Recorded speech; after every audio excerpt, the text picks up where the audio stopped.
This is the feeding area for the main digester. This red part here is for the solid material. Currently it's grass and maize silage, but in the future we hope to move on to grass from set-aside land and also water that's been dredged from streams because they need clearing every summer. We also have a supply of manure, about 60 tonnes per day from our own facilities. This includes cattle, pig and fur animal manures, and this can be also mixed with glycerol and food industry fats.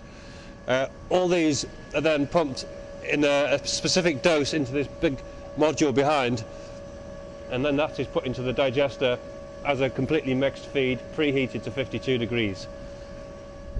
This is the main reactor we have on site. It has an active volume of a little under 1,100 cubic meters. It has a retention time of about 13 days at a reactor temperature of 52 degrees. It produces 5,000 to 6,000 cubic meters of biogas every day at a methane composition of about 60%.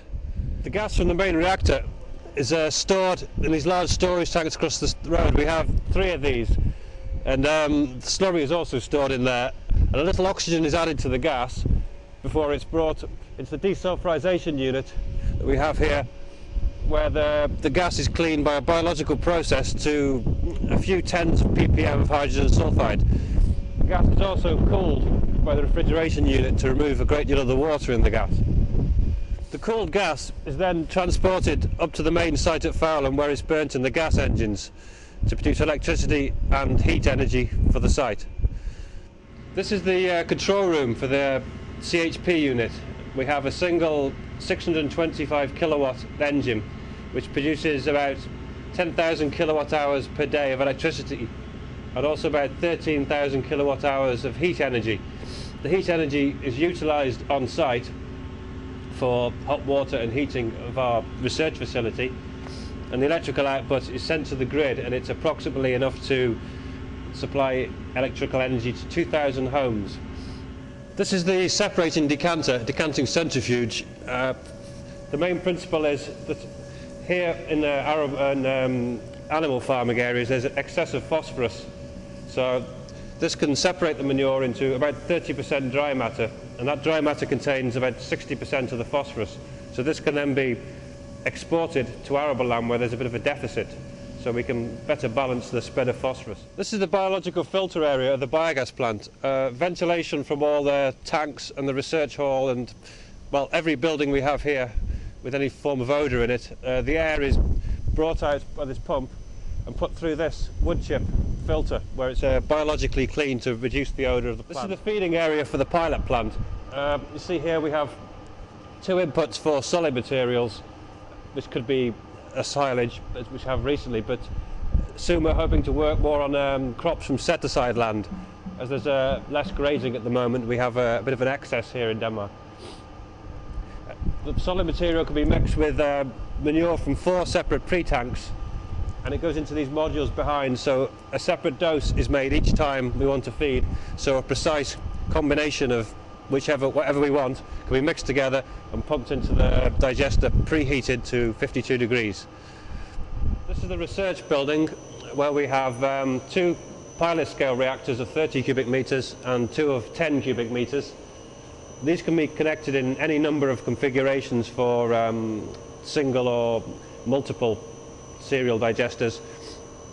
The temperature at the moment is about 52 degrees.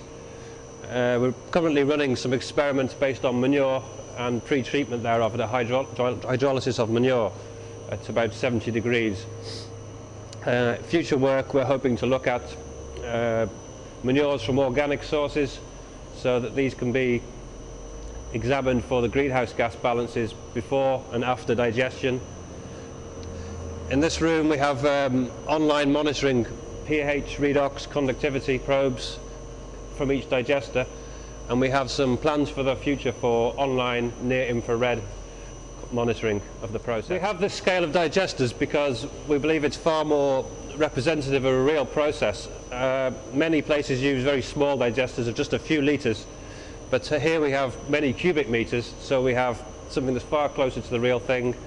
This results also in larger quantities of output material that's suitable for field trials again for greenhouse gas measurements. So we can afford to put out several cubic meters per day of digested material. This is the research hall where we have smaller scale pilot digesters in operation. The building's divided into 6 units which are available to rent for private companies, where they can work in an environment of biogas research where we have a good on-site supply of inoculant material and experience from other people.